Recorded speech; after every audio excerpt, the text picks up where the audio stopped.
अस्सलाम वालेकुम क्लास 9। आज की इस वीडियो में हमने एक्सरसाइज 6.2 के क्वेश्चन नंबर 4 और क्वेश्चन नंबर 5 को सॉल्व करना है। इससे पहले हम क्वेश्चन नंबर 1, 2 और 3 को सॉल्व करके आ चुके हैं। अब क्वेश्चन नंबर 4 जो है ये फिलिंग दी ब्लैंक्स हैं। ये वाले क्वेश्चन स्टूडेंट्स आपको MCQs में पूछे जा सकते हैं। और क्वेश्चन नंबर 5 के अंदर हमने वैसे ही सॉल्व करना है जैसे हम पहले क्वेश्चन नंबर 1 और 2 को सॉल्व करके आ चुके हैं। सबसे पहले इसके क्वेश्चन नंबर 4 की बात कर लेते हैं। तो क्वेश्चन नंबर 4 के अंदर स्टूडेंट्स कुछ कॉन्सेप्ट हैं उनको समझना पहले ज़रूरी है। जैसे यहाँ पे साइन 30 है तो ये इक्वल होता है साइन 90 माइनस 60 के। 90 में से 60 को माइनस करेंगे तो 30 ही आ जाएंगे। इसका मतलब है साइन 30 को इस तरह से भी लिखा जा सकता है। अब इसके 2-3 तरीके हैं स्टूडेंट्स। पहला तरीका जो ये है यहाँ पे फार्मूला लगा लिया जाए, लेकिन क्योंकि वो इस सिलेबस का हिस्सा नहीं है तो हम फार्मूला यहाँ पे इस्तेमाल नहीं करेंगे। दूसरा तरीका ये है कि हम यहाँ पे कोऑर्डिनेट एक्सिस की मदद से जो है ना इसको चेक कर लें कि कौन से कोऑर्डिनेट में जो है ना वो प्लस माइनस करके वैल्यूज़ आ रही हैं। एक तरीका तो ये भी हो सकता है। तरीका ये है स्टूडेंट्स यहाँ पे हम को रेशो का कॉन्सेप्ट समझ लें। को रेशो का कॉन्सेप्ट क्या होता है, तो चलिए हम यहाँ पे लास्ट वाला जो मेथड है, तरीकाकार है, उसको यहाँ पे अप्लाई करने की कोशिश करते हैं और देखते हैं कि कितना वो हमारे लिए हेल्पफुल साबित होगा। अब यहाँ पे स्टूडेंट्स रेशो और को रेशो का कॉन्सेप्ट है। अब ये इसका मतलब क्या है। अब रेशो और को रेशो के अंदर चेंज करते हुए हमारे पास दो चीज़ों का हमने ख्याल रखना होता है। एक तो हमने ये चेक करना है कि हमने मल्टीपल ऑफ 90 चेक करना है, और दूसरा हमने चेक करना है कि जो 90 डिग्री है ये इवन नंबर से मल्टीप्लाई हो रहा है या ऑड नंबर से मल्टीप्लाई हो रहा है। अगर इवन से हो रहा है तो उसका रूल अलग है, ऑड से होगा तो उसका रूल अलग है। अब यहाँ पे आपने याद रखना है कि अगर 90 डिग्री मल्टीप्लाई हो किसी इवन नंबर से, इवन नंबर जैसे कि हमें पता है कि कौन से नंबर होते हैं, 0 हो, 2 हो, 4 हो, 6 हो, 8 हो, 10, 12, 14, इस तरह से ये सारे के सारे इवन नंबर हैं। जब भी किसी नंबर को 90 से मल्टीप्लाई करें और वो हो इवन, तो आपने रेशो को रेशो के अंदर चेंज नहीं करना। अब को रेशो क्या है, जैसे यहाँ पे लिखी हुई है, साइन की को रेशो होती है कोज, और कोज की को रेशो होती है साइन। साइन कोज में चेंज नहीं होगा और कोज जो है ये साइन में चेंज नहीं होगा। इसी तरह से सीकेंड, इसकी को रेशो होती है कोसिकेंड, और कोसिकेंड की को रेशो होती है सीकेंड। टेन की कोट होती है और कोट की टेन होती है। तो आपने चेक करना है कि 90 जो है ये इवन नंबर से मल्टीप्लाई हो रहा है या ऑड नंबर से मल्टीप्लाई। अगर इवन से होगा तो आपने इनको चेंज नहीं करना होगा, जो साइन है वो साइन ही रहेगा और जो कोज है वो कोज ही रहेगा। इस तरह से टेन जो है वो टेन ही रहेगा, इनके अंदर कोई चेंज नहीं आएगा। नेक्स्ट बात कर लेते हैं ऑड की।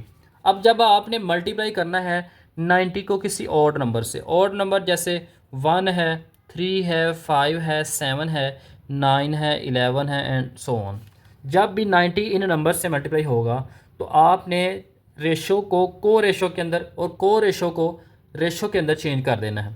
साइन कोज में चेंज हो जाएगा, कोज साइन में चेंज हो जाएगा, सीक कोसीक में, कोसीक सीक में, टेन कोट में, कोट टेन में। जैसे यहाँ पे एग्जांपल है स्टूडेंट्स, अगर आप यहाँ पे चेक करें तो सारे के सारे क्वेश्चंस भी आपके इसी कैटेगरी में हैं, तो यहाँ पे समझना ज़रा आसान हो जाएगा। ये वाला कॉन्सेप्ट समझ आएगा तो क्वेश्चन ऑटोमेटिकली ही सॉल्व हो जाएगा। तो यहाँ पे साइन है तो साइन के अंदर लिखा हुआ है 90 माइनस थीटा। अब 90 जो है ना स्टूडेंट्स, इसको मैं ऐसे भी लिख सकता हूँ 1 मल्टीप्लाई बाय 90 माइनस थीटा। कुछ इस तरह से भी इसको लिखा जा सकता है, यानी 1 को 90 से मल्टीप्लाई करें तो फिर भी 90 ही आता है। तो इसका मतलब है 90 को हम रिप्लेस करके 1 मल्टीप्लाई 90 भी लिख सकते हैं। अब 1 जो है आपने चेक करना है कि इवन नंबर है या ऑड नंबर है। अब ये एक ऑड नंबर है, ऊपर हमने पढ़ा है कि 1 ऑड नंबर है, तो इसका मतलब है साइन अपनी को रेशो के अंदर चेंज होगा, और इसकी को रेशो है कोज, तो यहाँ पे आ जाएगा कोज। उसके बाद आपने चेक करना है यहाँ पे कौन सा एंगल है। अब यहाँ पे एंगल जो भी होगा वो आपने को रेशो के साथ लिख देना है। अब इसका एंगल थीटा है तो यहाँ पे थीटा आ जाएगा, दैट्स इट। तो इतना ही काम है स्टूडेंट्स जो आपने यहाँ पे करना है। सीक, अब सीक भी अंदर 90 माइनस थीटा है, यानी ये भी ऑड मल्टीपल है।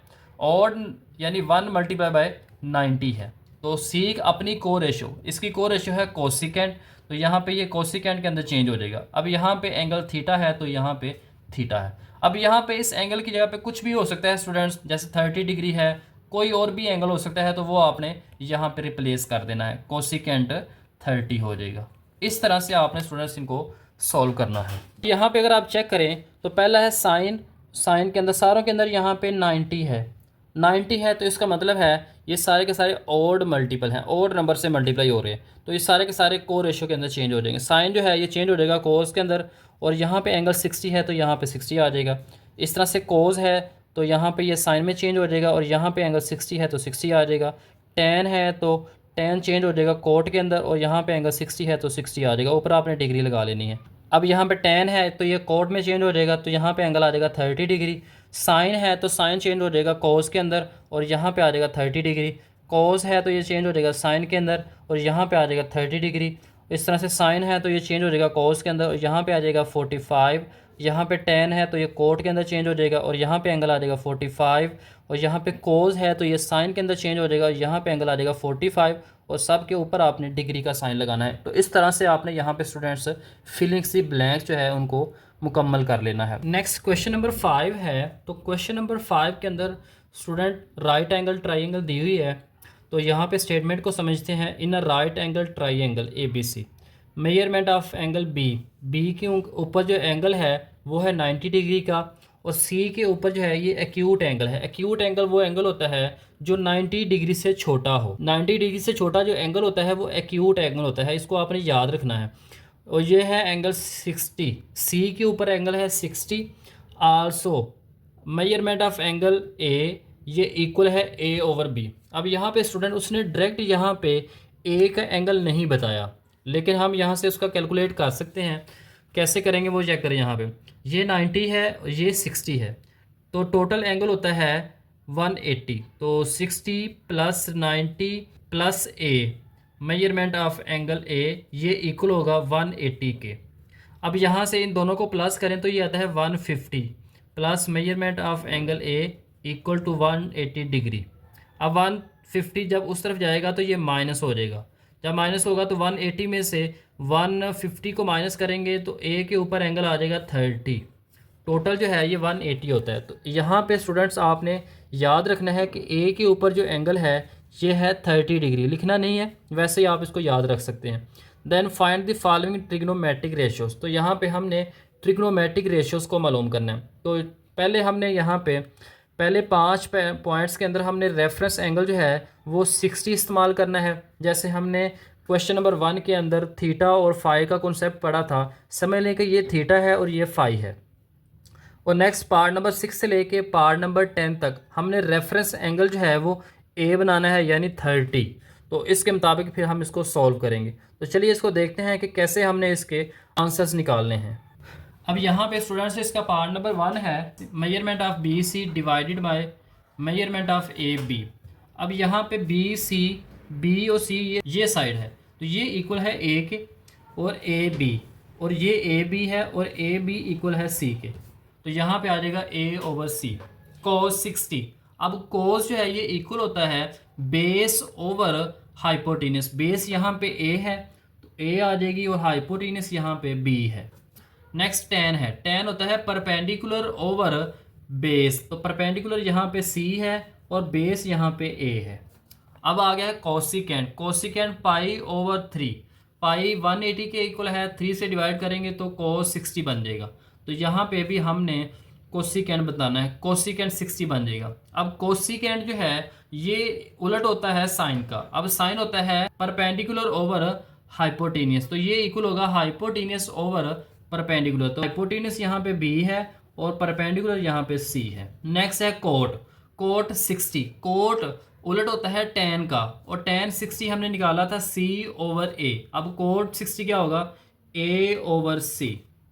अब यहाँ पे पार्ट नंबर 6 के अंदर स्टूडेंट्स हमने रेफरेंस एंगल जो है वो A को बनाना है। जब A को रेफरेंस एंगल बनाएंगे तो इसके ऑपोजिट जो होगी साइड वो होगी परपेंडिकुलर, और ये जो है ये हाइपोटेनस हो जाएगी, और ये जो है ये बेस हो जाएगी। स्टूडेंट्स आपने याद रखना है जैसे हमने क्वेश्चन नंबर 1 के अंदर किया था, इसके ऑपोजिट जो साइड होगी, जैसे यहाँ पे 60 के ऑपोजिट साइड परपेंडिकुलर थी, यहाँ पे A के ऑपोजिट अब परपेंडिकुलर A है, इसके साइड पे जो लिखी हुई है ये अब बन जाएगी बेस, और हाइपोटेनस दोनों के अंदर सेम रहता है। अब यहाँ पे साइन, साइन होता है परपेंडिकुलर ओवर हाइपोटेनस। अब परपेंडिकुलर यहाँ पे A है और हाइपोटेनस वही B है। नेक्स्ट कॉज है। अब कोस इक्वल होता है बेस ओवर हाइपोटीनियस। अब बेस यहाँ पे सी है और हाइपोटीनियस बी है, तो सी ओवर बी आ जाएगा। टेन, टेन होता है perpendicular over base, perpendicular A है और ये सी है, ए ओवर सी आ जाएगा। नेक्स्ट है सीकेंट, सीकेंट उलट होता है कोस का, कोस हमने निकाला है सी ओवर बी, तो ये आ जाएगा बी ओवर सी। कोट, कोट ही उलट होता है टेन का, तो टेन हमने निकाल लिया है ए ओवर सी, तो ये आ जाएगा सी ओवर ए। That's it. ये थोड़ा सा क्वेश्चन स्टूडेंट्स ट्रिकी है, तो इसलिए आपने ज़रा ध्यान से इसको करना है। 60 के ऑपोजिट परपेंडिकुलर है, पहले हमने इसको परपेंडिकुलर समझ के, इसको बेस समझ के और इसको हाइपोटेन्यूस समझ के पहले 5 पार्ट्स करने हैं। फिर हमने यहाँ पे रेफरेंस एंगल ए बनाना है, तो इसके ऑपोजिट ये परपेंडिकुलर बन जाएगा, ये दोनों साइड चेंज हो जाएंगी, ये परपेंडिकुलर हो जाएगा और ये बेस हो जाएगी। हाइपोटेन्यूस दोनों के अंदर सेम रहेगा। फिर इसके लिहाज से हमने आगे सॉल्व करने हैं। ये थे स्टूडेंट्स क्वेश्चन नंबर 4 और क्वेश्चन नंबर 5। तो उम्मीद है आज की इस वीडियो में आपको नए नए जो कॉन्सेप्ट है रेशो और को रेशो का, और यहाँ पे जो हमने साइन 60 और 30 के लिहाज से जो कॉन्सेप्ट्स पढ़े हैं, एक्यूट एंगल का कॉन्सेप्ट पढ़ा है, उम्मीद है आज की इस वीडियो में आपको ये दोनों कॉन्सेप्ट समझ आ गए हैं। अगर समझ आ गए हैं, आपने चैनल को लाइक भी कर देना है, सब्सक्राइब भी कर देना है, और कमेंट में आपने ज़रूर बताना है आपको ये वीडियो कैसी लगी है। आने वाली वीडियो के अंदर हम एक्सरसाइज 6.3 को स्टार्ट करेंगे।